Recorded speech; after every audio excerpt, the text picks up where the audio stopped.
Now I would like to discuss about the malaria in the pregnancy and malaria in children.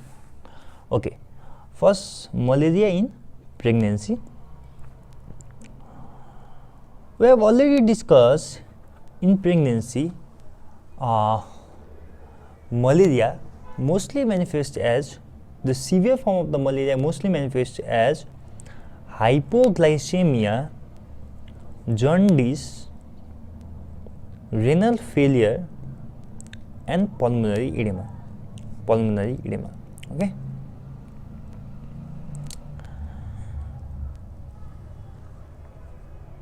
In case of severe falciparum malaria.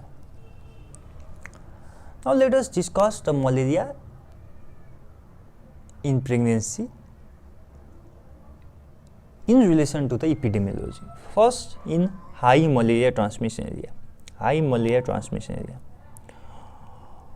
Where there is high malaria transmission or the transmission of malaria is throughout the year, the adults are asymptomatic. So mothers are asymptomatic. But the level of parasitemia is high. Okay, high in placenta microcirculation.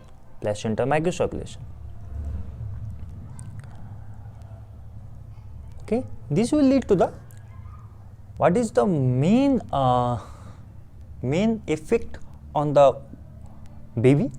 Low birth weight. Okay, low birth weight. Malaria is associated with low birth weight. In case of the falciparum malaria, nearly 170 gram reduction in the birth weight. 170 gram reduction in the birth weight, and low birth weight is associated with increased mortality rate. Increased infant mortality rate. Okay. And HIV, if HIV is also present, then HIV predisposes to more frequent and higher density malaria. Okay, if HIV is also present, then it will predispose to more frequent and higher density malaria. It will predispose to congenital malaria, and it will further exacerbates the reduction in the birth. Okay. But in high malaria transmission, mothers are asymptomatic. First one. Okay. Whereas in the unstable transmission areas where the malaria are not present throughout the year, unstable transmission, all the age groups are symptomatic, so mothers are also symptomatic. What are the symptoms that can be present? We have already discussed what are the symptoms that can be present.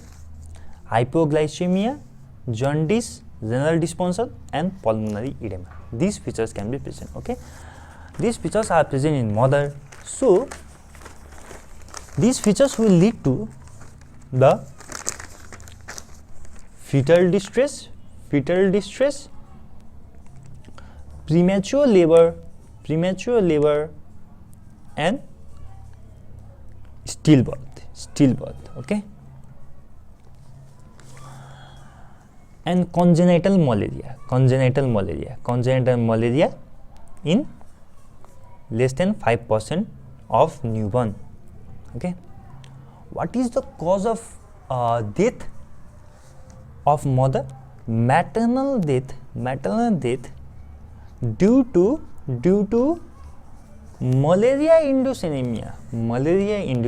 Okay, malaria have already resulted in anemia, and while giving the birth there is loss of blood, which further results in anemia. So the cause of death, maternal death, is mostly due to malaria-induced anemia. In case of Plasmodium falciparum, there was reduction of nearly 170 gram of birth weight, whereas in case of Plasmodium vivax there is a reduction of nearly 110 gram of birth weight due to malaria. Malaria in children. Okay, now we will discuss about malaria in children. In children, the malaria mainly manifests, severe malaria manifests as HAC. We have already discussed about it. Hypoglycemia, acidosis, anemia, and cerebral malaria. Okay. This acidosis, this metabolic acidosis will result in the labored deep breathing. Okay.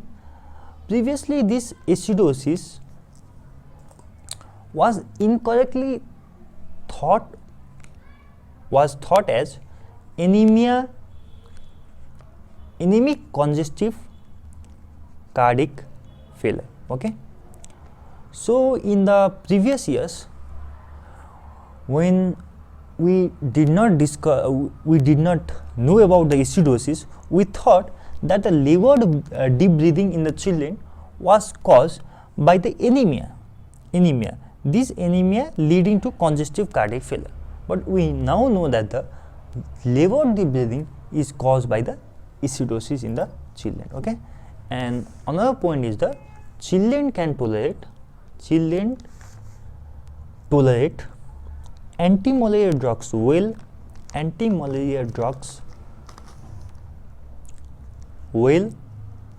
and respond well to the treatment. Okay.